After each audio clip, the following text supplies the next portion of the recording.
Hello friends, this is Shivam and you are watching Shivam CSC। तो friends, आज मैं इस वीडियो में आपको गुरुत्वाकर्षण का सेकंड पार्ट बताने वाला हूँ। मैंने फर्स्ट पार्ट को अपलोड कर रखा है, तो प्लीज़ आप उस वीडियो को देखें, ताकि अगर आप उस वीडियो को अगर नहीं देखते हैं तो आपको उस टॉपिक से रिलेटेड हम 2 क्वेश्चंस यहाँ पे देखेंगे। उसके बाद में अगला टॉपिक मैं पढ़ूँगा जिसका नाम है पलायन वेग, और उसके आगे भी अपना टॉपिक आज पूरा इस चैप्टर हम फिनिश करने वाले हैं इस वीडियो लेक्चर में। ओके, तो मैं एक पहला जो क्वेश्चन आज करने वाला हूँ वो फर्स्ट क्वेश्चन है कि m द्रव्यमान के कण को पृथ्वी की सतह से r ऊंचाई पर रखा है। यदि पृथ्वी की सतह पृथ्वी की सतह का गुरुत्वीय त्वरण दे रखा है, ठीक है, हो तो h हाइट पे, है ना, इस r ऊंचाई पर कण की स्थितिज ऊर्जा ज्ञात करें। तो r ऊंचाई पे हमें कण की स्थितिज ऊर्जा ज्ञात करनी है। ओके, तो we know that what is the formula of स्थितिज ऊर्जा का, है ना। तो इसलिए आप वो वीडियो ज़रूर देखें अगर आपको स्थितिज ऊर्जा का फॉर्मूला नहीं पता है। तो U इक्वल टू हम जानते हैं m इंटू वी होता है, ठीक है। v इज़ द विभव, है ना, और विभव वी नो डैट इसकी सतह से r दूरी पर क्वेश्चंस में बोल रखा है। बट अगर हम इसके पृथ्वी के केंद्र से देखें तो 2r दूरी पे हो जाएगा। r इसकी रेडियस और r इसका हाइट। तो माइनस फार्मूले में होता है -gm डिवाइड बाई 2r, है ना, ये फार्मूला होता है। तो मैंने क्या लगाया, U equal to m into v, b is what, potential, विभव। ओके, तो मैंने ये फार्मूला लगाया U equal to m minus का gm divide by 2r। Okay, multiply by मैंने r से किया डिवाइड और r से मल्टीप्लाई किया। ये किस लिए किया अभी मैं बताता हूँ, ठीक है। इक्वल टू, देखो हम जानते हैं क्वेश्चंस में एक चीज़ बोल रखा है कि GS इक्वल टू G, मतलब उसने क्या दे रखा है कि जो सरफेस का, ठीक है, गुरुत्वीय त्वरण है वो gm divide by r square होता है, वी नो डैट, है ना। अगर आप ये नहीं जानते तो प्लीज़ आप पहले फर्स्ट लेक्चर्स देखें, उसके बाद में सेकंड लेक्चर को देखें। तो सरफेस का जो गुरुत्वीय त्वरण होता है gm बाई r स्क्वायर, इसकी वैल्यू उसने g दे रखी है ना। तो हम कुछ उस टाइप के बनाएंगे क्योंकि हमें सिंपली लाना है आंसर g के फॉर्म में। तो हमने r से डिवाइड कर दिया ताकि नीचे r स्क्वायर हो जाए, तो डिवाइड और मल्टीप्लाई किया। उसके बाद में इतना जो पोर्शन है ना अपन का, ये g बन गया, तो माइनस का mg r डिवाइड बाई 2 हुआ। ओके, तो this is the answer. Okay, and second question से यार अपन करने वाले हैं जो कि बहुत ही इंपॉर्टेंट क्वेश्चंस है। प्लीज़ आप ऐसे जे मेंस, जे एडवांस, जे मेंस में तो आप देखेंगे इस टाइप के क्वेश्चंस, और इस टॉपिक से रिलेटेड हर बार क्वेश्चंस आते हैं, है ना। और ये बहुत ही इंपॉर्टेंट क्वेश्चंस मैं कराने जा रहा हूँ, तो पहले आप इसको पढ़ लीजिए।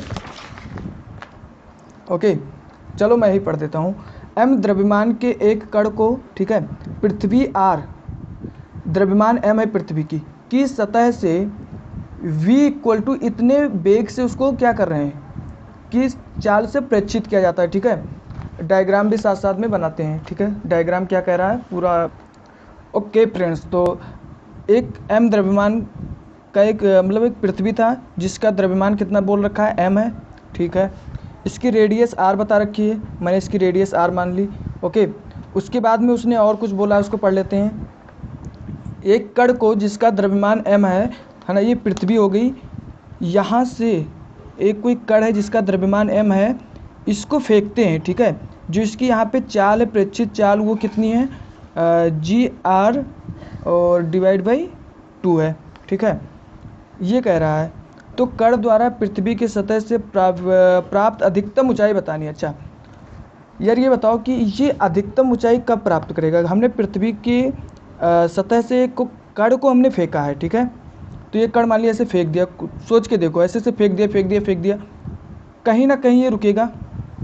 अच्छा, तो जहाँ रुकेगा वही इसकी क्या होगी, अधिकतम हाइट होगी नहीं होगी।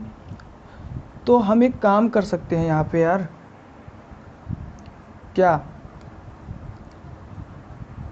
वो काम ये कर सकते हैं कि हम यहाँ पे v को कितना मान रहे हैं, 0। तो ये एक तरीके से फाइनल वेग हुआ ना, और उसका इनिशियल वेग है ये। अच्छा, तो अब हम अपन इक्वेशंस अप्लाई करेंगे, है ना। कौन सा फार्मूला कि जो टोटल एनर्जी इनिशियल थी equal to total energy of final बराबर होगा, है ना।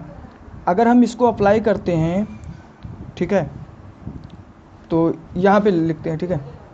तो जब यहाँ पे द्रव्यमान था तो इसका एक तो वेग था, टोटल एनर्जी मतलब उसकी काइनेटिक एनर्जी और पोटेंशियल एनर्जी। तो काइनेटिक एनर्जी कितनी है, हाफ मास इसका m इंटू वी स्क्वायर कितना है यहाँ पे, जी आर डिवाइड बाई 2 का स्क्वायर करेंगे तो रूट हट जाएगा, ठीक है।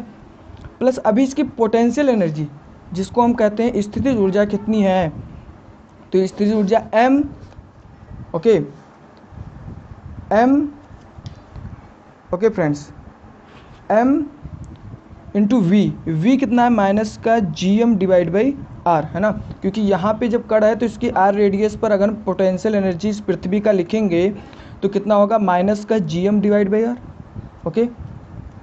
अच्छा, तो ये आप अपना काइनेटिक एनर्जी होगी और पोटेंशियल एनर्जी इक्वल टू, अब काइनेटिक एनर्जी जब ये इनिशियल पॉइंट पे पहुँच जाएगा फाइनल पॉइंट्स पे तो इसकी वेलोसिटी कितनी होगी, जीरो होगी। तो काइनेटिक एनर्जी कितनी हो जाएगी, जीरो हो जाएगी, क्योंकि अपन क्या लिखने वाले हैं, हाफ एम बी स्क्वायर, और फाइनल वेग कितना है, जीरो है।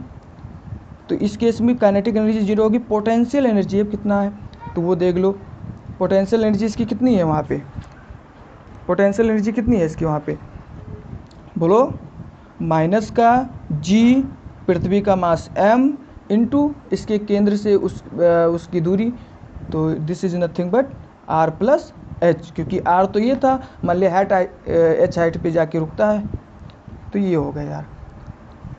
अब इतना बड़ा इक्वेशंस है और तुम्हें सॉल्व करना है। उसने एक चीज़ यार और बोल रखा है क्वेश्चंस में कि जो सतह का उसने बोला है ना वो g के बराबर है, ठीक है। तो अपन को ये चीज़ मान के चलना है और इस g के फॉर्म में आंसर लाना है, ओके। तो कैसे लाएंगे, देखो, half m G R divide by 2 plus, इसको हम क्या करते हैं यार, देखो इसको हम ऐसे लिख सकते हैं, नहीं, माइनस का जी एम तो था ही था, मैंने आर से डिवाइड किया, आर से मल्टीप्लाई करेंगे, है ना, एक तरीके से ऐसे आर से डिवाइड आर से मल्टीप्लाई, तो दिस इज़ नथिंग बट नीचे आर स्क्वायर हो जाएगा इक्वल टू जी माइनस का G capital M small M divide by R plus H, ठीक है। इसमें भी आर से मल्टीप्लाई और डिवाइड कर देंगे, तो ये half M G R divide by 2 plus और माइनस हो जाएगा ना, ये sorry this is the minus, है ना। और ये आर स्क्वायर, तो ये G M by R square की वैल्यू कितनी है, जी है, क्योंकि हम जानते हैं ना कि G S is equal to G M R square. यार आप प्लीज़, अगर आपको नहीं पता है तो वीडियो पिछला लेक्चर ज़रूर देखें। तो ये माइनस का है ना, तो ये कितना हो जाएगा, जी एस, है ना, तो G M R equal to, है ना, इसको अपन यार इसको कुछ करने वाले हैं, ठीक है। वो क्या करने वाले हैं, देखिए अपन को आर स्क्वायर बनाना है ना, तो एक तरीके से आर को कॉमन ले लो इसमें से, ठीक है। तो ये हो जाएगा, देखो, माइनस का जी एम स्मॉल एम, और आर को जो हम कॉमन लेंगे तो ये 1 plus H divide by R बचेगा, और ये आर स्क्वायर हो जाएगा, ऊपर तो आर स्क्वायर आर था, सॉरी आर था।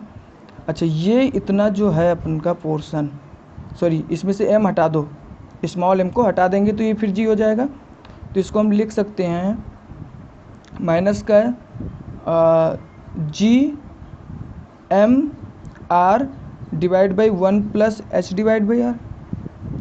अच्छा, एम जी आर तो कट जाएगा, तो 1/4, ठीक है। क्या बचने वाला है, 1/4 माइनस का 1 इक्वल टू माइनस का एम जी आर तो कट गया, 1 plus H divide by R बचेगा। अच्छा, this is nothing but 3/4 equal to 1/1 plus H divide by R होगा। क्रॉस मल्टीप्लाई कर दो दोनों तरफ, है ना, क्रॉस मल्टीप्लाई कर दो, तो इस केस में ये आ जाएगा 3 plus 3h divide by R equal to 4, 3h divide by R equal to 1, तो h की वैल्यू कितनी आ गई फ्रेंड्स, h की वैल्यू आ गई r/3। ओके, तो ये अपना आंसर था, मैक्सिमम हाइट्स इसको बोल सकते हैं आप। ओके फ्रेंड्स, तो यार ये बहुत ही इंपॉर्टेंट क्वेश्चन था, तो प्लीज़ आप लोग इसकी सॉल्यूशन देखें और समझें। अगर कोई डाउट है तो आप कमेंट करके बताएं, ठीक है। तो अब अपन न्यू टॉपिक्स पढ़ने वाले हैं। ओके अपन न्यू टॉपिक पढ़ेंगे जिसका नाम है पलायन वेग। ओके, तो पलायन वेग, अच्छा अगर आपको नहीं भी पता है ना तो मैं बताऊंगा।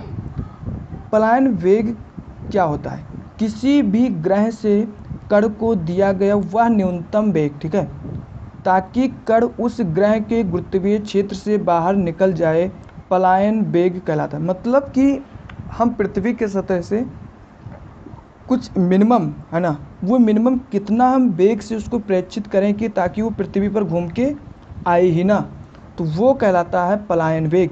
किसी भी ग्रह से कण को दिया गया वह न्यूनतम वेग ताकि कण उस ग्रह के पृथ्वी क्षेत्र से बाहर निकल जाए। अच्छा, ये तो डिफिनेशन हो गई। अब यार इसका मेन फंडा क्या होता है, अगर कभी भी तुमको पलायन वेग याद करना है ना, तो तुम्हें एक चीज़ ध्यान रखना है कि उसकी जो टोटल एनर्जी है इनिशियल, ठीक है, इक्वल टू 0 कर दो। This is the concept of पलायन वेग। यार ये बहुत ही इंपॉर्टेंट फंडा है यार, तो इसको ध्यान में रखना, ठीक है। मतलब क्या, अगर हम पलायन वेग निकाल रहे हैं, मान लिया ये रेडियस कोई आर है ना, जिसकी रेडियस आर है और द्रव्यमान एम है, और यहाँ से हमने मान लिया वी वेग से फेंका इसको, ठीक है। तो इसको फेंकने के बाद में मान लिया कि ये कहाँ जाएगा, अरे इन्फिनिटी पे जाएगा एक तरीके से, है ना। दूरी कितनी इन्फिनिटी हो गई क्योंकि पलायन कर गया। तो उस टाइम पे मैंने क्या होता है, इसकी काइनेटिक एनर्जी जो फाइनल होती है वो 0 होती है, पोटेंशियल एनर्जी जो इसकी फाइनल होती है वो कितनी होती है, 0 होती है, टोटल एनर्जी जो फाइनल होती है वो कितनी होती है, 0 होती है। तो हम कह सकते हैं कि जो total energy initial equal to total energy final. But इस केस में तो फाइनल सारा 0 है ना अपन का, तो इस केस में हम क्या बोलेंगे कि total energy equal to 0। Okay, और अगर यहाँ से तुम इक्वेशंस निकालोगे, टोटल एनर्जी इक्वल टू क्या लिखोगे, काइनेटिक एनर्जी क्या होगी, हाफ m और v स्क्वायर। v को मैंने पलायन वेग मान लिया, v से डिनोट कर दिया, और इसकी अभी यहाँ पे पोटेंशियल एनर्जी कितनी है, तो m और माइनस का विभव, तो gm डिवाइड बाई r, है ना। वही क्वेश्चन पिछले वाले जो लेक्चर में अपने पढ़ा है वही लगाया, इक्वल टू 0 यार। तो यहाँ से तुम्हें v मिला, v जो अगर कैलकुलेट करोगे ना इस इक्वेशंस को, तो ये आएगा 2gm डिवाइड बाई आर। तो यार इस फार्मूले को ध्यान में रखो। अगर देखो हम आर से डिवाइड और मल्टीप्लाई करें जो अभी हमने प्रीवियस क्वेश्चंस में किया है, ठीक है, तो वहाँ से gm बाई आर स्क्वायर हो जाएगा ना, तो वो g बन जाएगा, जो सतह का हो जाएगा, तो g से हम रिप्लेस कर देंगे और r आएगा। अच्छा, g की वैल्यू हम जानते हैं कितनी होती है, 9.8 के आसपास होती है, और रेडियस कितनी होती है पृथ्वी की, वो भी अपन जानते हैं, पिछला क्वेश्चन भी किया था। अगर उन सारे वैल्यू को तुम पुट कर दोगे ना, तो आएगा 11.2 किलोमीटर पर सेकंड से अगर हम पृथ्वी से किसी कण को फेंकते हैं तो वो इसका पलायन वेग होता है, ठीक है।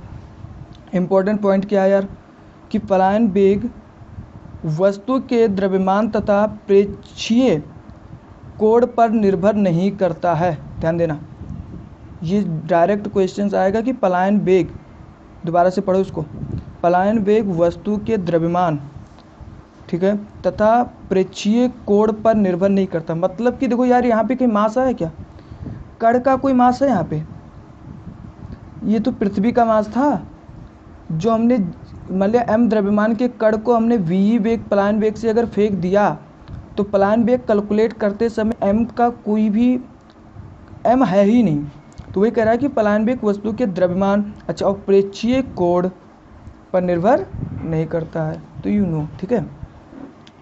अब यार अगर अपन क्वेश्चंस करें इस पलायन वेग पे, तो पहला क्वेश्चन क्या कह रहा है कि m द्रव्यमान के एक कण को, ठीक है, पृथ्वी r और g पृथ्वी, ठीक है, ये क्वेश्चंस कुछ ऐसा कह रहा है, ठीक है। अपन करते हैं यार,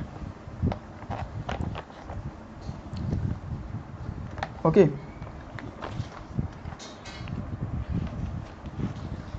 ठीक है। तो ये पलायन वेग ज्ञात करो।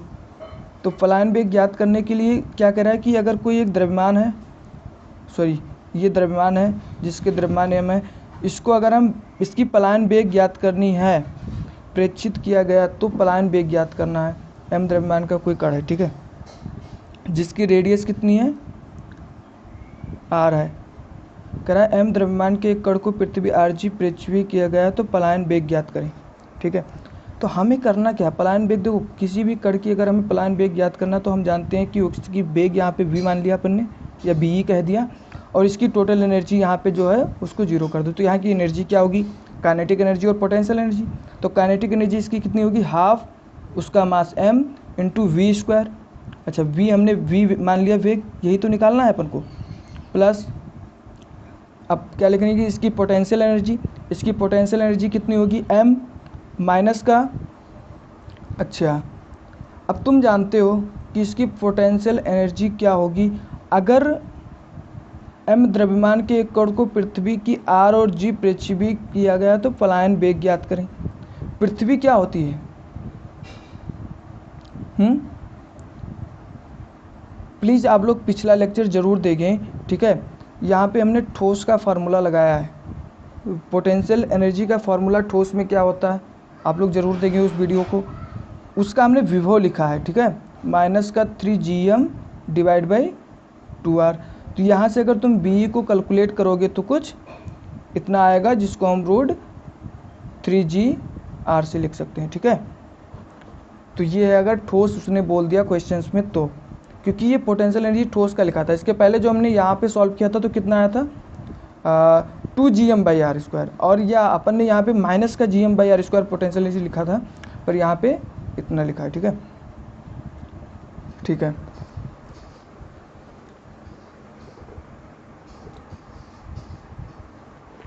ठीक है, अपने क्वेश्चंस और करने वाले हैं कि m द्रव्यमान के एक कण को पृथ्वी की सतह से r ऊंचाई पर पलायन कराया गया है, तो पलायन वेग g और r के रूप में ज्ञात करें। मतलब ये कह रहे हैं कि m द्रव्यमान का एक कण को पृथ्वी की सतह से r ऊंचाई पर पलायन कराया गया, पृथ्वी की सतह से r ऊंचाई पर पलायन कराया गया, ठीक है।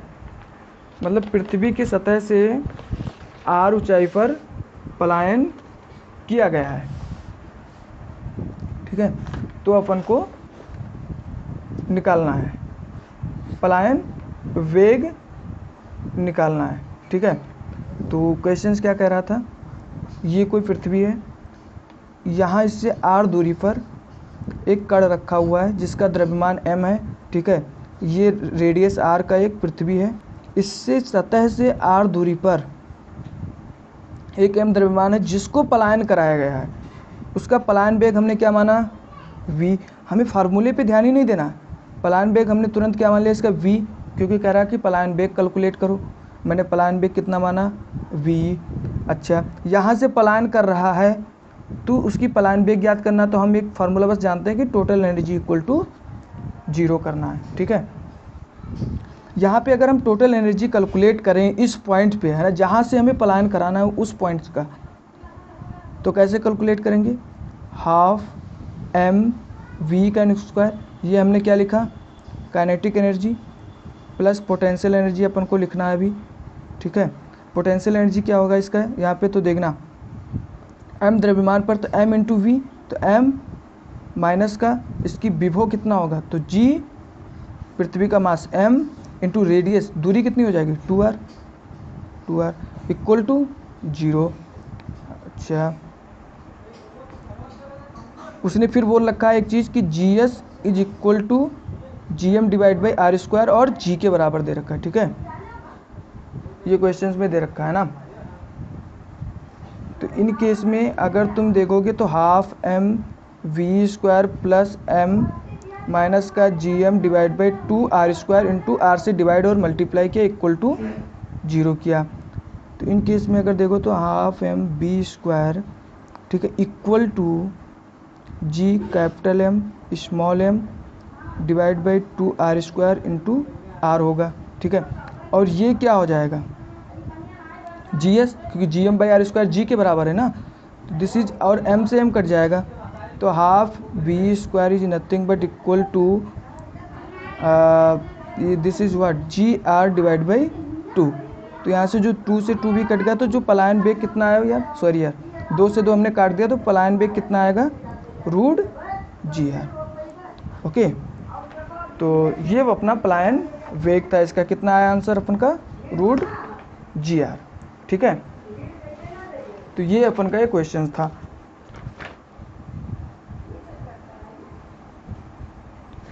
ओके फ्रेंड्स, तो यार अब अपन एंड करते हैं, और जो मेरा अगला टॉपिक होगा वो होगा कक्षकीय वेग, ठीक है, तथा कक्षकीय ऊर्जा। तो इसको हम नेक्स्ट वीडियो में करने वाले हैं। ठीक है फ्रेंड, तो अपन पढ़ेंगे अगला कक्षकीय वेग और कक्षकीय ऊर्जा। ठीक है, और इसको पढ़ते हुए पहले मैं